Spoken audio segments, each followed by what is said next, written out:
At 80 years old, Derek Possee lives far from the football world that once knew his name. The crowds are gone, the headlines have faded, and for many supporters, so has the memory of the man himself. Yet there was a time when Possee was one of Millwall's most important players. A scorer, a fan favourite, a player who helped shape one of the club's most respected generations. But football moves on. New heroes arrive, new stories are told, and some names slowly disappear. Derek Possee became one of those names, not because he lacked talent, not because he failed, but because football rarely remembers the men who quietly gave everything. And while many remember the goals, few remember what came next. The loss, the heartbreak, and the tragedy involving his son. Because behind the records and old photographs was a man carrying far more than football memories. A man carrying pain, questions, and wounds that never fully healed. Today, Derek Possee remains one of Millwall's most underrated figures. A footballer who deserved far more recognition. Yet outside Millwall, his name is rarely mentioned. And the tragedy that followed him is remembered even less. Subscribe, because this is the story of a father whose greatest battle began after football was over. Derek Possee was born in Southwark, London, on February 14, 1946. He grew up in a city where football was everywhere, on the streets, in the parks, and in the lives of young boys chasing the same dream. But very few ever reached one of England's biggest clubs. Derek Possee did. By his late teens, Tottenham Hotspur had brought him into their system. For a young man from South London, it was a life-changing opportunity. And Possee wasted little time making an impression. In January 1964, he made his Football League debut against Aston Villa. Most young players hoped to survive their first match. Possee scored. Tottenham won 3-1. It was the perfect start. The kind of start that makes people believe bigger things are coming. But football rarely follows expectations. Tottenham were packed with talent. Places were hard to win, and even harder to keep. Possee fought for every opportunity he received. Yet regular first-team football remained difficult to find. By the end of his Spurs career, he had played 19 league matches and scored 4 league goals. Promising numbers, but not enough to establish himself. Still, those years were not wasted. They prepared him for the move that would define his career. A move to the club where Derek Possee would become far more than a promising young footballer. He would become a Millwall favourite. In 1967, Derek Possee left Tottenham Hotspur and joined Millwall. Few could have predicted what would happen next, because this was the club where his career truly came alive. At Millwall, Possee was no longer waiting for opportunities. He was getting them, and he was making them count. The goals arrived quickly, then they kept coming. By the 1968-69 season, he had finished as the club's leading scorer with 16 goals. It was a sign of things to come. Year after year, Possee remained one of Millwall's most important attacking players. Reliable, consistent, and increasingly difficult to leave out of the side. Supporters trusted him, managers relied on him, and defenders knew exactly who they had to stop. But many couldn't. As the seasons passed, his numbers continued to grow. So did his reputation. Not across England, but where it mattered most. At the Den. By the time his Millwall career ended, Possee had scored 79 league goals in 223 league appearances. His total reached 87 goals in all senior competitions, numbers that still place him among the greatest goalscorers in Millwall history. Yet the goals were only part of the story. By the early 1970s, Millwall were assembling a side that would come closer to history than most people realise. And Derek Possee was right in the middle of it. Alongside Harry Cripps, Barry Kitchener, Brian King, Keith Weller, and Eamon Dunphy, he became part of what supporters still remember as the Class of '71, one of the strongest teams in the club's history. Week after week, Millwall kept competing, winning, believing, getting closer. The Den became a difficult place to visit. Points were hard to take, and confidence continued to grow. For Possee, these were the best years of his career. He was scoring goals, playing regularly, and helping drive Millwall forward. Then came the disappointment. The one supporters still talk about today. Promotion was within reach. History was within reach. But Millwall missed Division 1 by a single point. 1 point. After an entire season. That was all that separated them from making history. For Possee and his teammates, it was a painful ending, because chances like that do not come often, and for many of them, they never came again. Yet despite the heartbreak, the class of '71 became part of Millwall folklore, and Derek Possee remained one of the players at the heart of it. By the mid-1970s, Derek Possee had already achieved more than many footballers ever do. Yet today, his name rarely appears when people discuss the game's forgotten players. That is what makes his story unusual. Not because he lacked talent, not because he lacked achievements, but because football moves quickly. New players arrive, new heroes emerge, and older names slowly disappear from the conversation. Possee never became a national football celebrity. He spent the best years of his career building a reputation at Millwall rather than on football's biggest stage. As a result, many younger supporters never heard his name.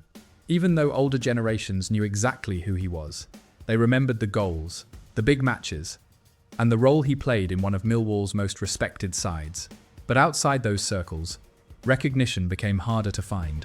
Year after year, his achievements slipped further into the background, and Derek became something football history is full of, a player respected by those who saw him, but largely overlooked by those who came later.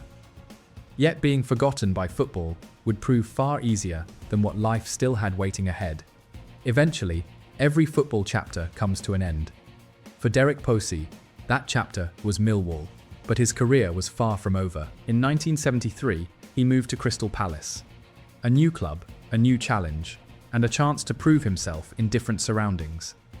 Possee made more than 50 league appearances there before moving on again. This time to Leyton Orient. Another London club. Another fresh start. By now, he was no longer the young player who had arrived from Tottenham. He was an experienced professional. A footballer who had already seen success, disappointment, and everything in between. Yet one thing never changed. He kept playing. He kept competing. And he kept finding ways to contribute. In 1977, another opportunity appeared. This one took him outside England. Possee joined St Patrick's Athletic in Ireland, and he made an immediate impact, scoring twice on his debut. Even in the later years of his career, he still knew where the goal was. But perhaps the most unexpected move was still to come, because the next chapter would take him thousands of miles from South London, to a country few English footballers were thinking about at the time, Canada. A move that would become one of the most overlooked parts of his football life. By the late 1970s, many footballers were thinking about retirement. Derek Possee was starting a new adventure. He joined the Vancouver Whitecaps in the North American Soccer League, a competition attracting players from across the football world. For Possee, it was a chance to begin again, and he made the most of it. In 1977, he finished as Vancouver's leading goalscorer, proof that he still had plenty to offer, even thousands of miles from the Den.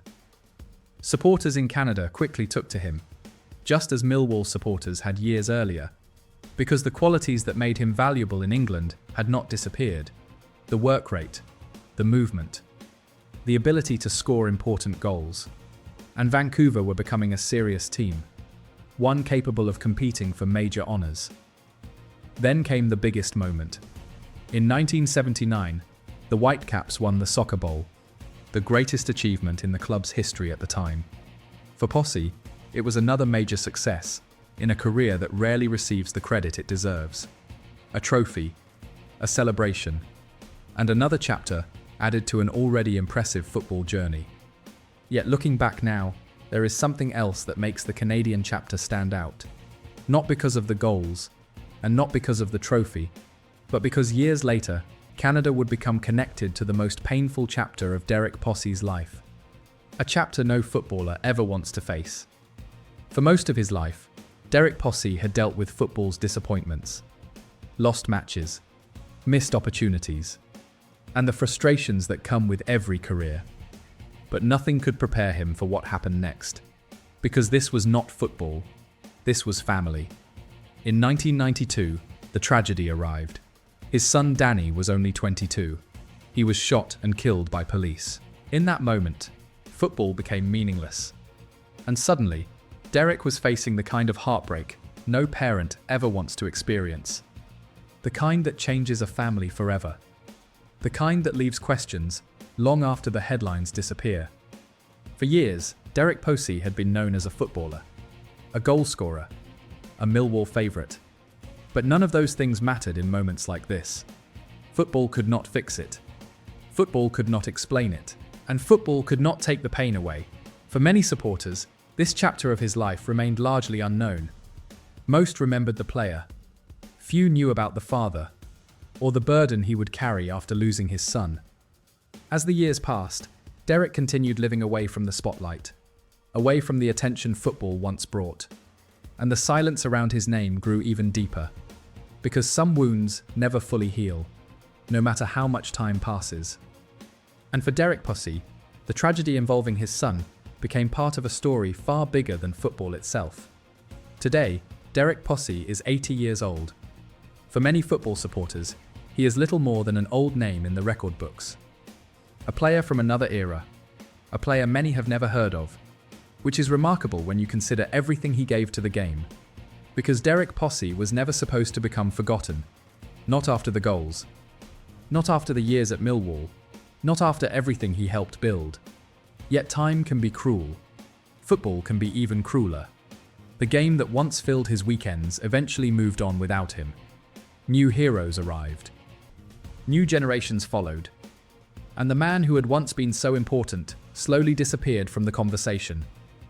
But being forgotten by football was not the hardest part. Life had something far more painful waiting. Because away from the stadiums and match programs was a husband, a father, a family man. And when tragedy struck his family, football could offer nothing in return. No crowd could help. No trophy could help. No amount of respect could help. The goals remained in the record books. The pain remained in real life. And that is what makes Derek Possee's story so heartbreaking. Not that he became forgotten, but that after everything he gave to football, some of the hardest years of his life arrived after the cheering stopped. Today, his name deserves to be remembered. Not out of sympathy, but out of respect. Respect for the player. Respect for the father. And respect for a man who endured far more than most supporters ever knew. Subscribe, because Derek Possee was more than a footballer they rarely talk about. He was a father forced to carry a tragedy long after football had left him behind.